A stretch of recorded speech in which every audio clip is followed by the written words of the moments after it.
মিত্র, এই যে দেখুন শ্রীমতী রাধারানী যেখানে বসেছিলেন সেই দাপর যুগে, সেই চিহ্ন যদি মিত্র দর্শন করতে হয় আপনাকে এই ব্রজে আসতে হবে। এখনো সেই চিহ্ন পাবেন। শ্রীমতী রাধারানী এখানে বসেছিলেন, তার চরণে আলতা পরানো হয়েছিল। খুব সুন্দর একটি বেদী, যা বর্তমানে যমুনা সাগর নামে পরিচিত।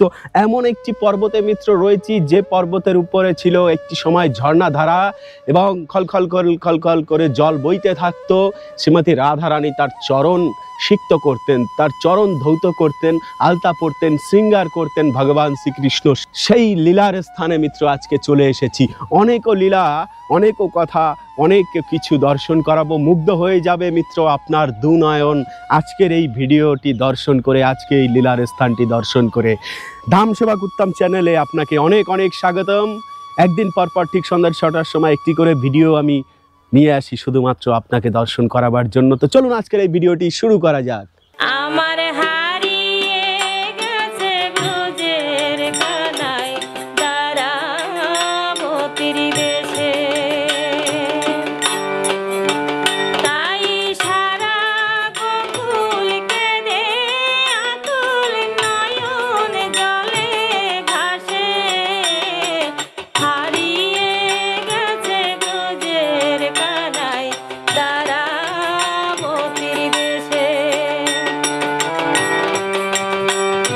হ্যাঁ, তবে সেই স্থানে যাওয়ার আগে সেই স্থানে কি হয়েছিল সেটি একবার জেনে নেই। হয়েছিল এমনটি মিত্র যে শ্রীমতী রাধারানী সখীদেরকে নিয়ে বিচরণে বেরিয়েছেন আমাদের এই সুন্দর ব্রজের ভিতরে। আর এমন সময় শ্রীমতী রাধারানীর কর্ণে খবর আসলো, ওরে আজ শ্রীকৃষ্ণ আবার ধেনু চড়াতে চলে এসেছেন ব্রজে। কোথায় যাবেন কৃষ্ণ? রাধারানী কি সেটি জানেন? জানেন না।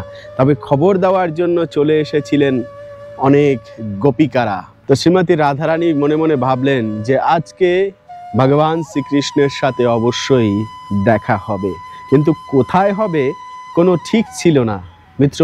হ্যাঁ, দেখা অবশ্যই হয়েছে। আর স্থানটি কোথায় জানেন?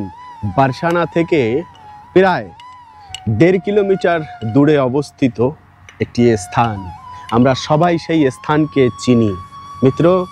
শ্রীমতী রাধারানী এরপরে দেখলেন যে ভগবান শ্রীকৃষ্ণ বেনু বাজাতে বাজাতে গোমাতাদেরকে সামনে রেখে চলে আসছেন বারসানার দিকে।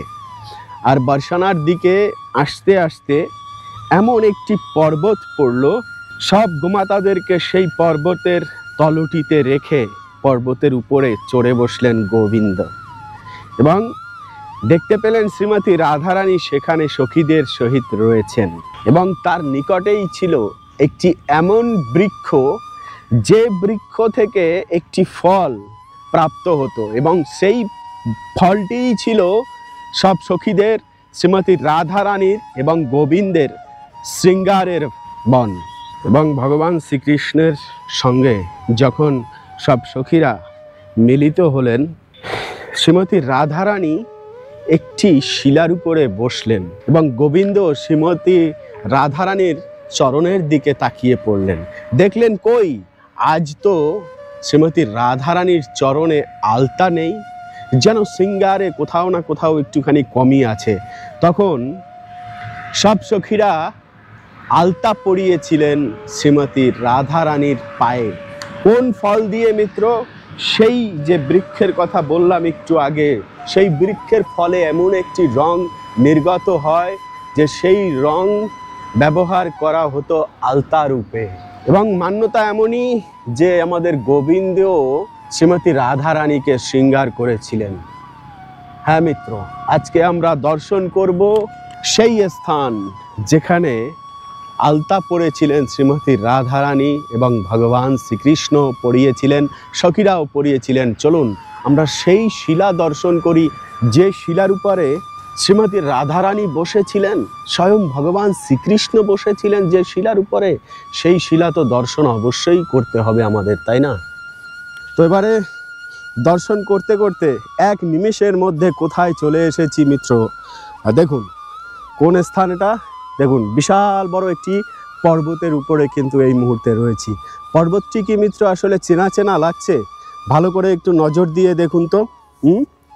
লাগছে না, কেন কি দর্শন তো আর ঘন ঘন করানো হয় না এসব স্থানের, তাই না? বহুদিন পর, বছর ঘুরে যায়, তারপরে হয়তো একবার দর্শন পেলেন, তাই দুর্লভ প্রতিটি স্থান এবং প্রতিটি ভিডিও মিত্র, দুর্লভ দর্শন। আজকে দর্শন করাবো সেই চিহ্ন রাধারানীর, একদম মনে হবে যে স্বয়ং এইমাত্র রাধারানী পায়ে আলতা পড়েছেন। যদি চিহ্ন দর্শন না করাতে পারি তাহলে বলবেন হ্যাঁ, যে না, উত্তম প্রভুর দর্শন করাইনি।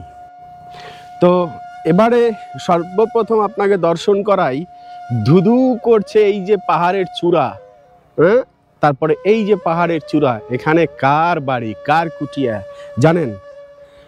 সেই স্বর্ণমহল শ্রীমতী রাধারানীর বাড়ি হলো এটি।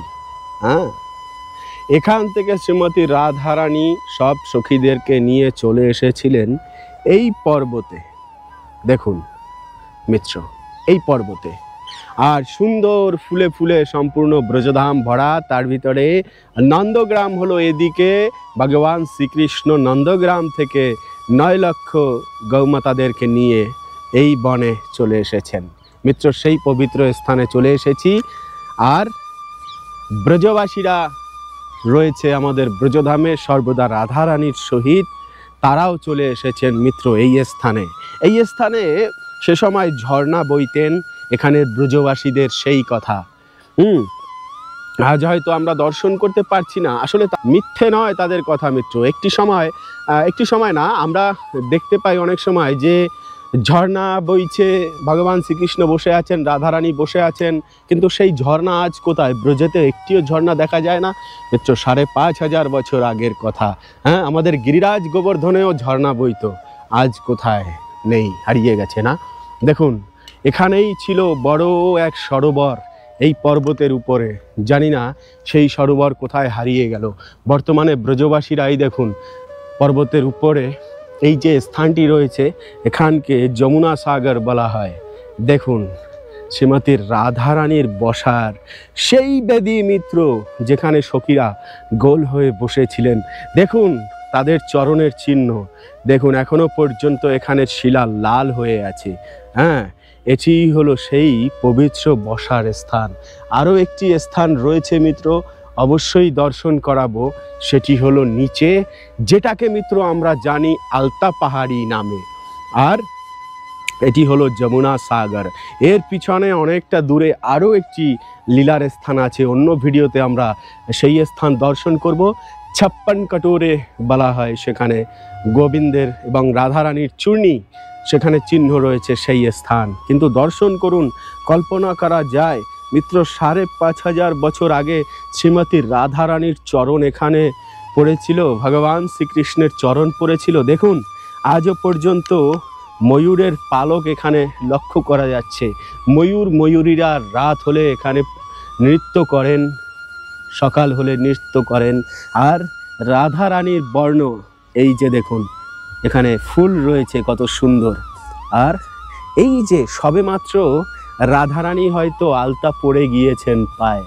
হ্যাঁ, এই যে লাল রং, এই অদ্ভুত দর্শন কোথায় পাবেন? এই যে দেখুন, হ্যাঁ, কলিযুগে এটা কি রাধারানী ব্যবহার করছেন? হ্যাঁ, মহাতীর্থ তরল আলতা। ভালো করে লেখাটি দেখে নিন,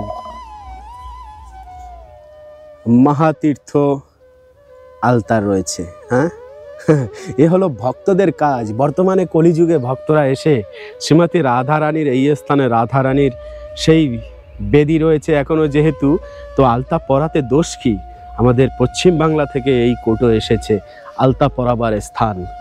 তো যাই হোক মিত্র, শ্রীমতী রাধারানী এসে এই স্থানে বসেছিলেন সখীদের সহিত যমুনা সাগরে, যেখানে একসময় ঝর্ণা বইতে এবং খুব সুন্দর পর্বতের তলটি।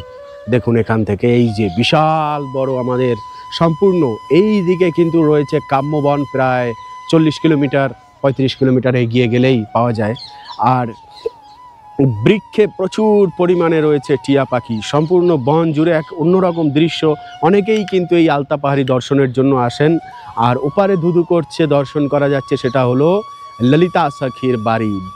তো মিত্র, এবারে আমরা যাব সেই স্থানে। এই যে দেখুন চূড়া দর্শন করা যাচ্ছে, যেখানে আমাদের শ্রীমতী রাধারানী বসেছিলেন, ভগবান শ্রীকৃষ্ণ বসেছিলেন, সখীরা সব বসেছিলেন, শৃঙ্গার করেছিলেন শ্রীমতী রাধারানী। আর সময়টি কিন্তু এখন গোধূলি সময় মিত্র, খুব সুন্দর সময়, যে সময় গোবিন্দ বাড়িতে ফিরবেন নন্দগ্রামে, আর আমরাও দর্শন করতে করতে কৃষ্ণের সঙ্গে সঙ্গে মন্দিরে ফিরব। সন্ধ্যারাতির সময় হয়ে যাবে না বলুন? হ্যাঁ মিত্র, জানেন একটি সময় ছোটবেলা মামা বাড়িতে আমি দেখেছিলাম একটি তীর্থের ফটো, যে ফটোতে গঙ্গোত্রী, যমুনোত্রী, কেদারনাথ, বৃন্দাবন আদি অনেক বড় সব কিছু সেই ছবিটায় ছিল। আর মানচিত্রের মতো আর কি, সেটি সেরকম ফটো আর জীবনে হয়তো কোনোদিন দর্শন করতে পারবো না। মানে ওল্ড ফটো যাকে বলা হয় একদম, আর সিঁড়ি দিয়ে দিয়ে ম্যাপের মতো করে এই রকম সুন্দর সুন্দর চূড়া ছিল। এবং আমার দিদির মা আমাকে বোঝাতেন যে এই হলো বৃন্দাবন, দেখ এই হরিদ্বার। সে সময় হরিদ্বার, বৃন্দাবন তীর্থ কাকে বলে কিছুই জানতাম না, কিন্তু বৃন্দাবনও জানতাম না, কিন্তু বৃন্দাবনের সেই চিত্র আজ মনে পড়ে যায়। এরকম সুন্দর সুন্দর এই ব্রজের পর্বতের নিকটে যখনই এরকম চূড়া দর্শন করতে পাই, হ্যাঁ, সেই ছবিটা শুধু চোখে ভাসে। আজ সেই দিদিমা নেই, কিন্তু তার মুখ থেকে শ্রবণ করা গৌরাঙ্গ মহাপ্রভুর সব লীলা উনি বলতেন, শোনাতেন, পড়তেন, আর আমি শুনতাম। তখন ইলেকট্রিক ছিল না, বাড়িতে বাতি জ্বালিয়ে পড়তেন। আর সেই দিনগুলো খুব মিস করছি মিত্র। আজ ব্রজে বিচরণ করছি, কিন্তু দিদিমার সঙ্গ আর সম্ভব নয়। জীবন থেকে হারিয়ে গেল, অনেক কষ্টদায়ক ব্যাপার। তো যাই হোক, এরকম অনেক স্মৃতি রয়েছে। এবারে আমরা সেই পবিত্র স্থান মিত্র এবারে দর্শন করব। আলতা পাহাড়িতে আগে এই মন্দির নির্মাণ ছিল না। এখানে এই যে সুন্দর বেদি রয়েছে, যাতে ভক্তরা এসে বসতে পারেন, হ্যাঁ, সেই ব্যবস্থা রয়েছে। এবারে দেখুন সন্ধে হয়ে এসছে, বেশ ভালো লাগছে। ব্রজের আনন্দই এরকম, কৃষ্ণ নাম করতে করতে যদি এগিয়ে চলেন, এক অদ্ভুত সুখ এবং শান্তি পাওয়া যায়।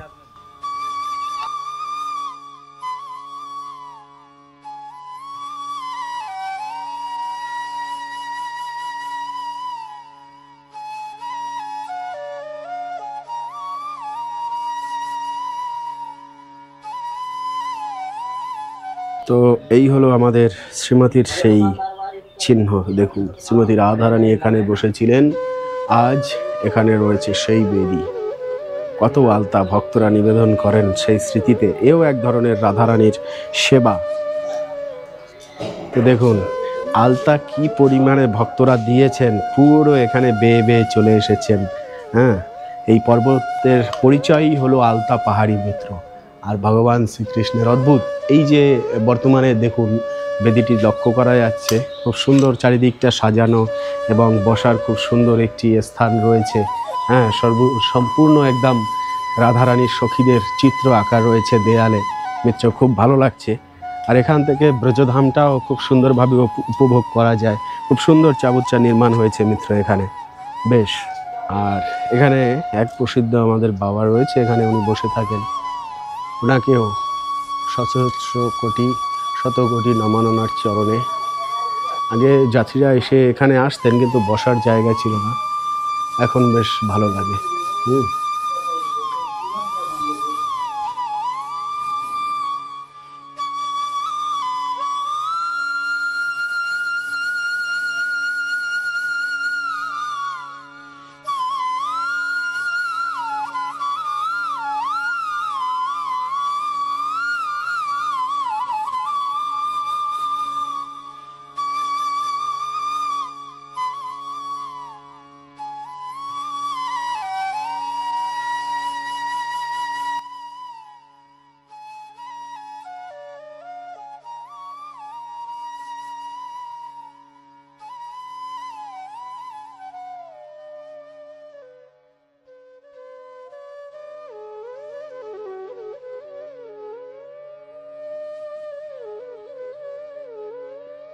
আসলে মিত্র, অনেক যাত্রীরা আছেন যেনারা গাড়িতে বসে থাকেন, এইসব পর্বতে উপরে উঠে দর্শন করেন না।